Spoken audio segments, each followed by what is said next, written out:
हरे कृष्णा।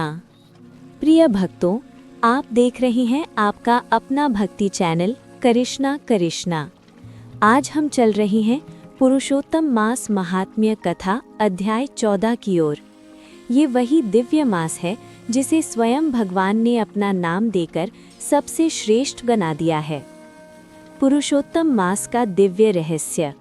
भक्तों, इस अध्याय में भगवान ये बताते हैं कि जो मनुष्य साधारण महीनों में भक्ति, व्रत और दान नहीं कर पाता, यदि वो केवल पुरुषोत्तम मास में सच्चे हृदय से भगवत स्मरण कर ले, तो उसका जीवन भी उद्धार के मार्ग पर आ जाता है। तब भक्त ने करबद्ध होकर पूछा, हे प्रभु, इस पुरुषोत्तम मास में ऐसा क्या किया जाए जिससे मनुष्य का जन्म सफल हो जाए? तब करुणा के सागर भगवान विष्णु मुस्कुराकर बोले, हे भक्त, ये मास मेरा ही स्वरूप है।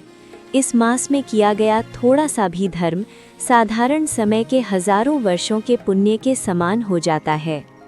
भगवान बोले, हे भक्त, जो मनुष्य इस मास में प्रतिदिन मेरा स्मरण करता है, तुलसी दल से मेरा पूजन करता है, मेरे नाम का जप करता है और मेरे चरणों में अपना मन लगाता है, वो चाहे कितना ही पापी क्यों ना हो, मैं उसे त्यागता नहीं।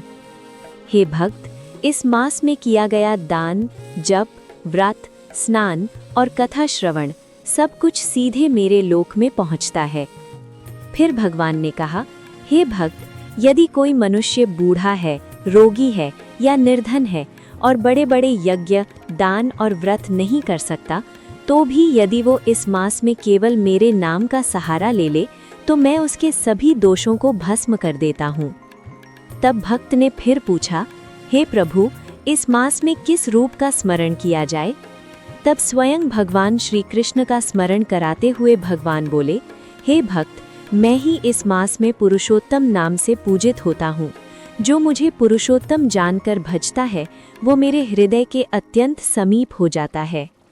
भगवान बोले, हे भक्त, जो मनुष्य इस मास में मांस, मदिरा और हिंसा का त्याग करता है, सत्य और करुणा का पालन करता है और अहंकार छोड़कर भक्ति करता है, वो वास्तव में मेरा सच्चा उपासक है।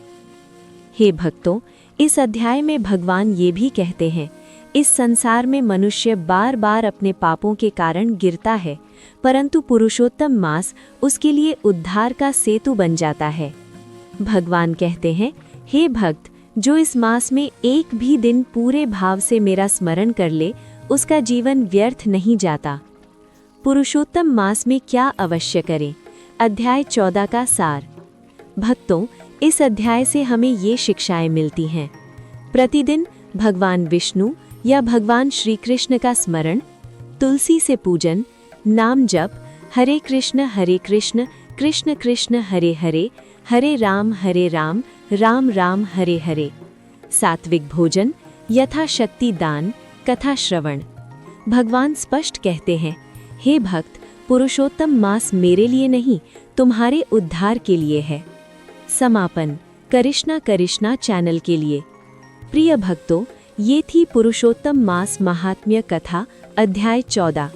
यदि ये कथा आपके हृदय को छू गई हो, तो कृपया इस वीडियो को लाइक करें, अपने परिवार और मित्रों के साथ शेयर करें और हमारे भक्ति चैनल करिश्ना करिश्ना को सब्सक्राइब अवश्य करें, ताकि प्रतिदिन आप तक पहुंचती रहे भगवान श्री कृष्ण की पावन कथाएं।